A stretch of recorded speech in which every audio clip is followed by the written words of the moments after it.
యమ్మీ yummy sambar ready. Video నచ్చితే like చేయండి, share చేయండి, సబ్స్క్రైబ్ చేయండి, ఫాలో చేయడం మాత్రం మర్చిపోకండి. ఓకేనా? Love you all, bye. మినప్పప్పు, ఆవాలు, శనగపప్పు, మినప్పప్పు, ఆవాలు, మిరియాలు, జీలకర్ర, మునక్కాయ, టమాటా, ఉల్లిగడ్డ కొద్దిగా లైట్గా ఉడకపెట్టి పక్కన పెట్టుకుంటాం. పచ్చిమిర్చి, కర్రీ లీవ్స్. ఇప్పుడు చింతపులుసు, చింతపండు పిసికి పెట్టిన నీళ్ళు మంచిగా ఉడకాలి. ఇది నేను తర్వాత తీసేస్తా. ఇలానే మంచిగా ఉడకాలి. ఉడికినాక చింతపులుసు ఎంత ఉడికితే అంత టేస్ట్ ఉంటుంది సాంబార్ మనకు. సాంబార్ మసాలా ఇప్పటివరకు డ్రై వేయించి పెట్టుకొని మంచిగా మెత్తగా పొడి చేసుకొని పక్కన పెట్టుకోవాలి. దీంట్లో నేను 2 ఎల్లిగడ్డలు వేస్తున్నా, 2 సరిపోతాయి.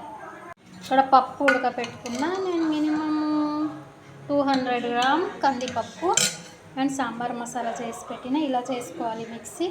ఇది కూడా సాంబార్ మసాలాని మంచిగా ఉడికినాక పప్పు కలుపుదాం. మునక్కాయ కొద్దిగా సగం సాఫ్ట్ అయితే సరిపోతుంది. ఇక్కడ సాంబార్ మసాలా, పప్పు యాడ్ చేసిన సాంబార్ మసాలా మంచిగా ఒకసారి కలిపి మంచిగా ఉడకాలి. గిన్నె సరిపోలేదు మీకు. ఇట్లా మంచిగా ఉడికినాక తాలింపు వేయాలి లాస్ట్కి. ఇట్లా మంచిగా ఉడకాలి. ఇట్లా స్పూన్ పెట్టడం వల్ల పైకి రాదు, పప్పు ఉడుకుతూ ఉంటుంది మంచి. ఇక్కడ తాలింపుకి కొద్దిగా మిరియాలు, కొద్దిగా జీలకర్ర, ఎల్లిగడ్డ ఇలా పచ్చగా దంచి తాలింపు వేయడం వల్ల ఫ్లేవర్ చాలా బాగుంటుంది. సాంబార్ ఉడికిపోయింది, తాలింపు వేయడమే. తాలింపు కాయలు వేసుకున్నా అండ్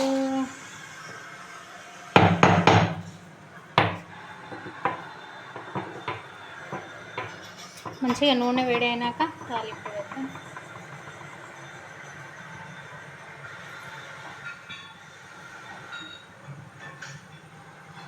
ఇప్పుడు ఇది వేసేసుకుందాం. మిరియాలు, జీలకర్ర, ఎల్లిగడ్డ మంచిగా బ్రౌన్ కావాలి. ఇట్లా మంచిగా బ్రౌన్ అయితే కొద్దిగా ఆవాలు,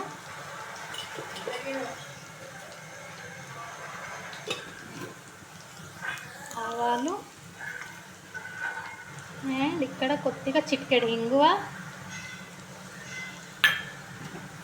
చిటికెడు సరిపోతుంది మనకు.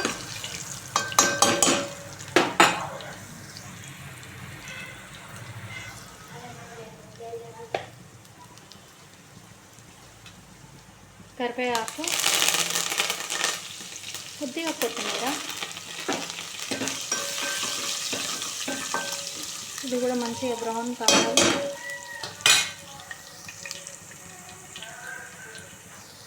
మంచిగా అయిందిగా. కొద్దిగా కలర్ కోసం చిటికెడు కారం. కలర్ మీకు ఇష్టం లేదంటే వేసుకోకండి, నాకు ఇష్టం కాబట్టి వేసుకున్నా. ఇప్పుడు తాలింపు వేద్దాం. ఇలా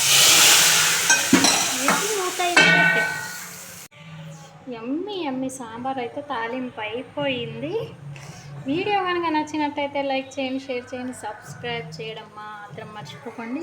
వైట్ రైస్కైనా బాగుంటుంది, ఇంకా బగారన్నం ఉంటే ఇంకా సూపర్ ఉంటుంది. చూడండి ఇలా చిక్కగా